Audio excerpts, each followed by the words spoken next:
Europe 1, 7h41. Europe 1 matin, Bruce Toussaint.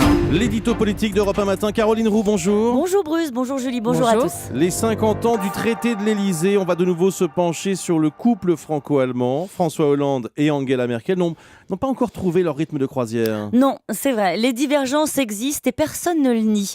Incompatibilité politique issue de la campagne présidentielle quand Angela Merkel apportait son soutien à Nicolas Sarkozy. Irritabilité profonde de la chancelière quand le chef de l'État nouvellement élu lui fait l'affront de recevoir à l'Elysée ses adversaires du SPD. Agacement réciproque d'une Allemagne qui reproche à la France son manque de réforme et d'une France qui supporte mal l'idée qu'on lui donne des leçons d'économie.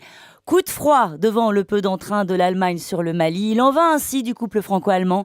Les aléas de la vie de couple en coulisses et l'idylle mise en scène dans les rencontres officielles. C'est un problème quand même pour le fonctionnement de l'Europe.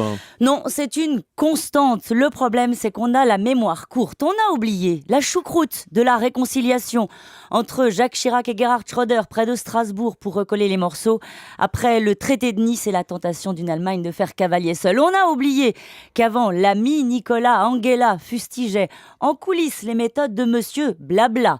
La crise de l'euro les a rapprochés et le respect mutuel s'est imposé. Mais la fille de Pasteur a eu du mal à se mettre en mode Sarkozy, tout comme elle a du mal à se mettre en mode Hollande. Ça veut dire que ça va s'arranger ? Peu importe, personne ne leur demande de passer leurs vacances ensemble. Le couple franco-allemand a dû surmonter bien plus que les incompatibilités d'humeur entre François et Angela. Ils sont précédés d'une histoire qui est celle de leur peuple et celle de l'Europe qui a été témoin de l'étreinte chaleureuse entre Adenauer et De Gaulle en 63, qui a admiré Mitterrand et Kohl la main dans la main en 84 à Verdun. Les liens sont parfois amicaux, les poignées de main parfois factices, les sourires parfois forcés. Dans le couple franco-allemand, chacun a droit au saut d'humeur, mais la séparation est improbable. L'amitié franco-allemande, ce n'est pas un sentiment, c'est une obligation. Merci Caroline Roux.